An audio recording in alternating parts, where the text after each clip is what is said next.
So I am here today with Amit Peled, our wonderful cellist who will be hearing this afternoon or this evening at Music at Kohl Mansion. Hello everybody, the Kohl Mansion. This is Amit Peled. I'm talking to you now from my studio at home in Baltimore. Unfortunately, I wish I could be with you because one of the best memories I have of playing a recital in the San Francisco area was to play at the Kohl Mansion a few seasons ago. And I was waiting so much to come back with the Beethoven cycle, and unfortunately COVID had different plans than what we had in mind. But nevertheless, Patricia, with her artistic vision, and myself, with my cello, we've come up with a program for you, and I hope you will enjoy it. Tell us a little bit about what you have been doing during these 7 months of quarantine and lockdown. The first concert that was cancelled for me 7 months ago was actually at Kohl Mansion. I was supposed to come and play the Beethoven, and I was just about to fly to San Francisco, and then of course there was no other choice. Everything got shut off. And so ever since I was at home, which is the first time in my life that I'm in one place for more than a couple of weeks, and I have to say that I've been loving it. First, to be with my wife and 3 kids at home like a sort of normal family, and to have time to practice. And other than that, I've been teaching a lot and doing a lot of live streams, a lot of concerts online. And as you can see behind me, my studio became an online gallery where local artists from Baltimore every 1 or 2 months changes the background. And we're trying to help them by promoting their local art. Then I started those online academies where not only that I teach my students at Peabody at Johns Hopkins, but I have opened up my studio and my home to cellists from all over the world. And all they need to do is to apply online and join me on Zoom. So right now when I talk to you, I have a 55-inch TV in front of me. And I normally, every Saturday morning, I see about 40 cellists all together, muted, and they play with me my scale book, technique, they ask questions. And one of my students is from Abu Dhabi, another one is from Syria, from Damascus. They don't have cello teachers there, so they asked to be joined. And then I have 2 from South Africa, New Zealand, Australia. So the epidemic stopped what we were used to, but certainly opened doors to new era, and I love it. That is so fantastic. So how many people get to see the artists in your gallery? Are you able to bring students and other people in to view the art? Well, to view in person, not, only if you want to buy them. So we've had people buy art and they just wanted sort of to help. So they just bought it and then we ship it to them. But we haven't had anybody yet that said, okay, we want to come and see it in person before we buy it. However, we're set for it. So I have a door to my studio now. The gallery is in my basement. And it's acoustically soundproof. And it has a door, acoustic door actually, and it has a separate entrance to the house. So whoever wants to come and view the art, they can come in when I'm not here. So we keep the distance and all of that, and they can do it. So I have some cellists, sometimes they want to come and play in my studio just to be inspired. So I set up a time when I'm not using it, and they can come in and just sit with the art and play, because the acoustic is quite nice here. So it's just a place, a virtual place, I would say, that can become also physical. And I just love spending time here from morning. You know, I usually wake up at 5 a.m. I have my coffee here, surrounded by the art. It gives me inspiration, and then I start the day by practicing and then teaching, and also doing live streams. So some of the concerts I've been doing were just live streamed to any community around the world. It doesn't even have to be in America. Yesterday I gave a masterclass in Mississippi. And tonight, actually, after talking to you, I'm giving a masterclass in Bozeman, Montana, and I don't even have to fly. I have to tell you that at Music at Kohl Mansion, we always feature a visual artist as well. And this year we have a wonderful sculptor. I love and appreciate that you are mixing the arts and marrying music and visual art because they are so obviously connected and inspire each other. Definitely. I wanted to ask you what has been the most exciting thing that you've learned during this new way of presenting music. What are the things that are most exciting about these opportunities? Well, what's most exciting is to realize that we are survivors, artists. I hear and I see on social media a lot of complaints, obviously, that there are no concerts now.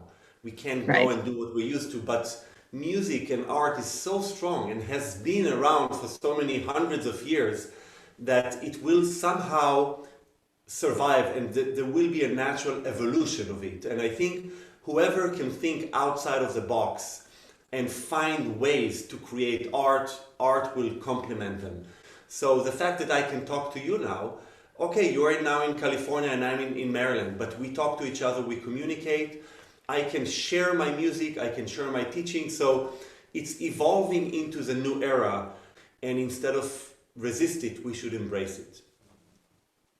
I agree. I think there are some wonderful opportunities that have come up, and one of them is that you can be with us from Baltimore. And even though we lost the opportunity last March, I hope we will bring it back in the future in person. We are not losing the opportunity to be with you and for you to be with us, and that's wonderful. I think at the end, if we can find, when we're back to quote unquote normality, if we can find the good things of this pandemic era and implant them into what will be normality again, we will all win from it. So I'm waiting for it. This has been the Beethoven 250th birthday year, all year, 2020. So how have you been celebrating Beethoven's anniversary? There were many concerts that were supposed to happen with all the sonatas and variations. I've been teaching the sonatas much more than ever before, and also learning, having the time, as I said before, just putting the brake on this crazy, hectic life and being able to sit down and think and practice the sonatas that I've played many times, but to view them with time in my hand. I've realized so many things about the greatness of Beethoven that of course we knew, but to feel it again and again, that this is eternity. This is really eternity. And this pandemic, I think, will help us to come with a better signature of what we feel about Beethoven because of time, simply because of having time. I think that's the one thing I lost in this crazy world from before, when I played about 80 concerts a year, traveled about 500,000 miles a year, have a full class, 3 kids, wife, you just never stop. So you're in what I call survival mode. And in that mode you can function, but you can't really stop to appreciate. And that's what I'm doing now. So I hope it will come out in the music making. Where are we seeing you and Noreen recording and playing these sonatas? You will see us play in Goodwin Hall, which is, I think, the best hall we have at Peabody in Johns Hopkins. It's the oldest hall of Peabody, and Peabody being the oldest conservatory in America. It was established in 1857. So you will hear us play in the hall that was the first hall of Peabody. So we could play there. However, we had to keep the social distance, and you'll see me with a mask. Don't worry, the cello doesn't have a mask. And I'm also celebrating in this recording my first public appearance with this cello that I have, which is my new best friend. This is a cello from 1695. It's a Grancino from Milano. And I just got it a few weeks ago. A donor bought it for me to use, which is unbelievable. So my first public appearance on this cello would be for people at Kohl Mansion with the 2 Beethoven sonatas that we will record. And, playing in a hall from 1857 on a cello from 1695, pieces that were written in 1800, there's some kind of a triangle of history that is just around this recording, which I can't wait to share. How do you become best friends with your new cello? And how long does it take for you to become family with that instrument? Finding an instrument is like finding a mate for life. And if somebody looks good or famous or rich or whatever, that doesn't mean that you'll have chemistry. And with this lady, it was love at first sight, where you put your bow on a cello.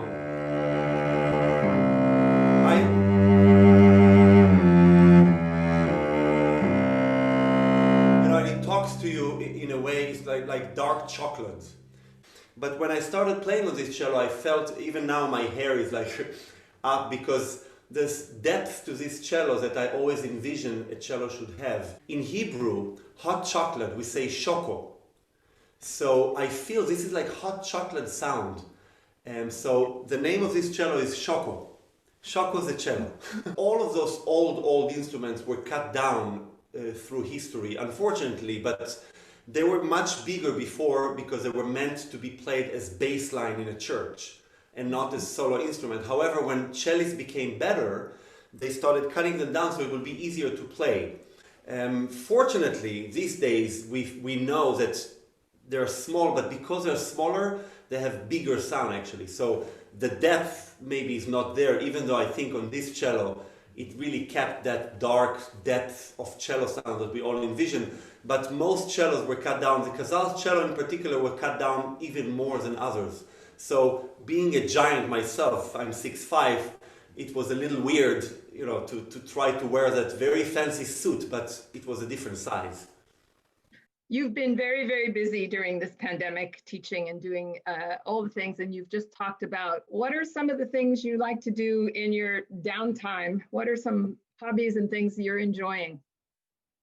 Well, most and foremost, I like playing and watching basketball. For the past 3 months with the NBA bubble, I've been watching fanatically all the games with my two kids, two sons. I have a daughter she doesn't like it so much, but the two boys, we love it. So I've been watching that. And during the summer, since all of the festivals were canceled for me, and it took some time to adjust for teaching and playing online, my kids also didn't have their camps. So I was the camp for my two boys. I actually, 3 hours every day, trained them on basketball.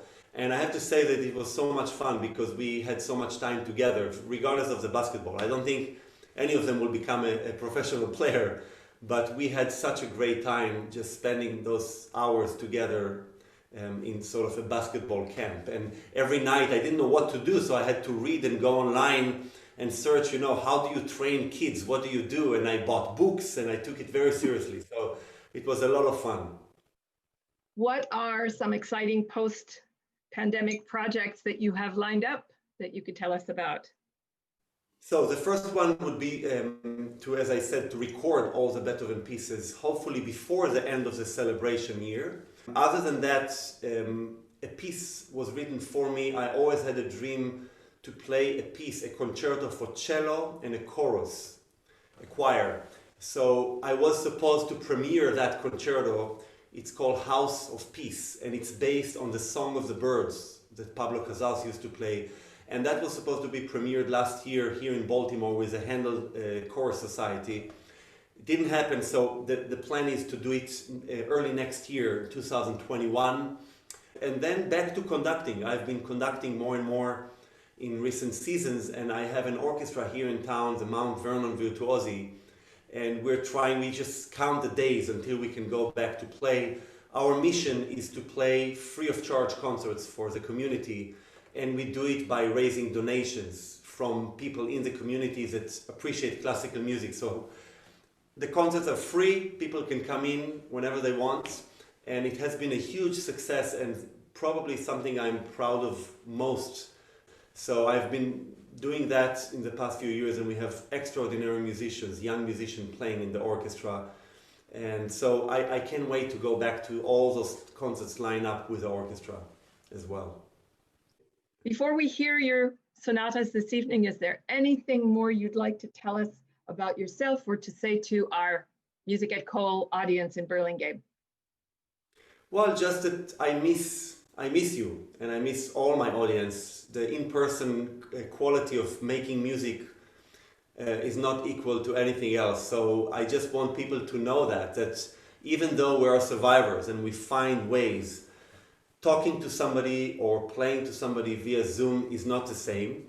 And I want people to remember that we miss them. And I hope that when everything comes back again, that people will not be scared to join us again in concert halls and to combine those two experiences that we all had. Thank you. Amit Peled, I just want to thank you for spending these few minutes with us, and we're so excited to have you with us this evening at the concert. My Thank pleasure. you.